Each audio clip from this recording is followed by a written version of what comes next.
You may have noticed over the last few decades, the U.S. is really no longer a democracy, and it's mainly because of two men and one law. And that would be Fox News and Wall Street Journal's owner Rupert Murdoch, his buddy Donald J. Trump, or not in this breaking story, and of course Citizens United that allows Murdoch or anyone else to spend as much money as they can to buy a politician. But in this breaking story, holy smokes, you think the Elon Musk breakup is bad. This may be the actual nail in the coffin that puts Trump finally out of the White House if he keeps pushing and thinking his common playbook of suing everybody works might just be his end. And I'll show that to you in just a second, because this is the typical attitude and the arrogance that Donald Trump has when it comes to everybody, but especially and recently the Wall Street Journal. This. You are running out enormous debt. What does the Wall Street Journal know? I'm meeting with them tomorrow. What does the Wall Street Journal know? They've been wrong about everything. So have you, by the way. You're trying to turn this into debate. There are it's business not a debate. people. But you're wrong. People. You've been wrong all your life on this stuff. And then the man who is reported on and knows both of them the best says this about both of them right here with Charlie Rose. Going way back, and I remember this, when you wrote The Man Who Owns the News in 2008, a portrait of Rupert Murdoch. And then last year, the fall, the end of Fox News, you have spent almost 15 to 20 years focusing on essentially, really on two men, Donald Trump and Rupert Murdoch. These two men do seem to dominate our time. They are at the center, certainly, of political life and media life. How are they similar and how are they different? I would say they are entirely different, and that has actually added up to a kind of a central point of conflict. Rupert Murdoch literally despises Donald Trump, and arguably Rupert Murdoch created or helped create Donald Trump. And so this broke this morning, setting up this breaking story you have got to see. Check this out. Overnight, he authorized Attorney General Pam Bondi to produce, quote, any and all pertinent grand jury testimony related to Jeffrey Epstein. Now, Bondi immediately agreed. Now, the president's request, coincidentally or not, came just hours after a shocking report from the Wall Street Journal that in 2003, Donald Trump sent a personal letter to Epstein for his 50th birthday. The letter reportedly contained a hand-drawn sketch of a naked woman signed, "Happy birthday, and may every day be another wonderful secret." Now, the president has strongly, furiously, as we said, denied the existence of a letter and is now threatening to sue the Wall Street Journal and its owner, Rupert Murdoch, in the wake of all this. So Trump is going to try and run his standard, I'm going to sue you playbook. But with the details of this breaking story, listen to what the truth is behind what the Wall Street Journal just did. Check this breaking story out. Breaking news this morning, Friday, July 18th. Donald Trump posts on Truth Social, I look forward to getting Rupert Murdoch to testify in my lawsuit against him and his, in quotes, pile of garbage newspaper, the Wall Street Journal. That will be an interesting experience. CNN reports Trump vows to sue Rupert Murdoch over Wall Street Journal's Epstein birthday letter report. President Trump is vowing to sue the Wall Street Journal and owner Rupert Murdoch over the outlet's bombshell story detailing a 2003 birthday letter to Jeffrey Epstein bearing Trump's name and a drawing of a naked woman.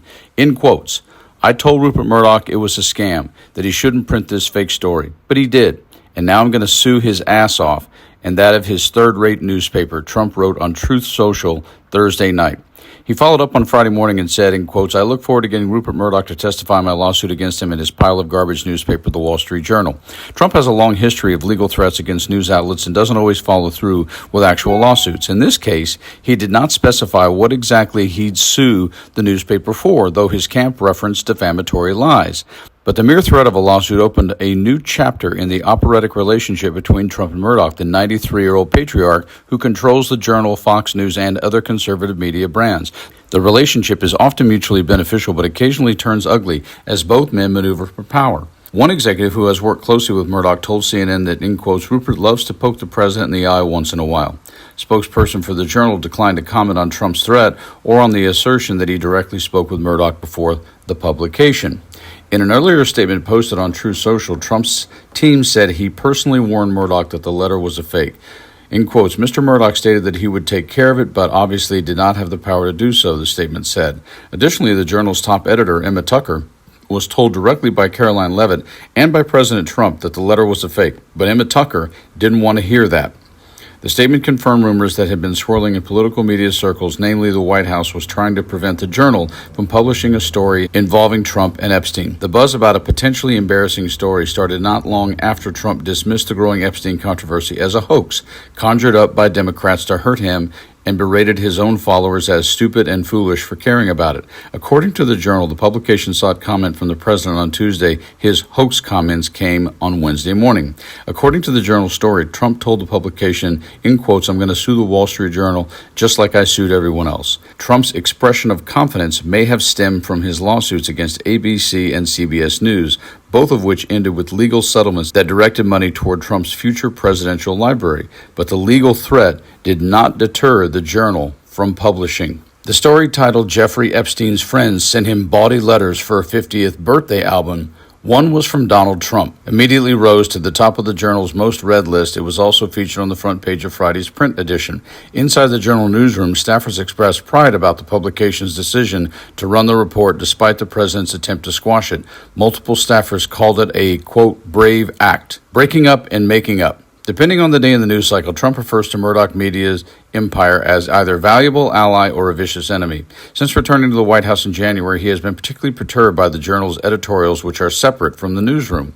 He has been both complimentary and critical of Murdoch, reflecting the complexities of a relationship that goes back decades. Murdoch's right-wing media machine played a key role in Trump's path to presidency. Murdoch initially savored the stunning degree of influence that he had with the Trump White House, but he personally soured on Trump by 2020, even as the most popular hosts on Fox continue to promote the Trump agenda. Murdoch's media holdings distanced themselves from the president after the January 6, 2021 attack, and the mogul told a colleague that he, in quotes, "We want to make Trump a non-person," according to emails obtained through the court battles over Fox's airing of 2020 election lies. But as the Republican base re-embraced Trump, so too did Murdoch, leading critics to charge that the nonagerian was protecting his family financial interest. In many ways, the two men still scratch each other's back, despite the scar tissue that has built up over the years. In quotes, Rupert Murdoch is in a class by himself. He's an amazing guy. Trump gushed on a February afternoon when Murdoch stepped by the Oval Office while cameras were rolling. Murdoch is now chairman emeritus of his companies, making room for his son Lachlan to run the businesses on a day-to-day basis. Lachlan was seen with Trump during the FIFA World Cup final at MetLife Stadium last weekend. But in recent days, when Trump wanted to persuade the Journal to kill the story, he went straight to the patriarch, to no avail. There isn't much more to say other than to potentially understand that wherever this is going to go, it isn't going to go away. One way or another. Pam Bondi's going to lose her job. Someone else is going to lose their job. Trump is going to find him in a quagmire that far exceeds what Bill Clinton ever went through. And unfortunately, one of the things Donald Trump doesn't believe in, I still believe in a place called hope. Oh, no. Donald Trump functions from, I still believe in a place of suing you that's going to solve all things. Got bad news for you, dipstick, denigrating, disrespectful, dismissive Donnie. No, it isn't. You guys stay frosty.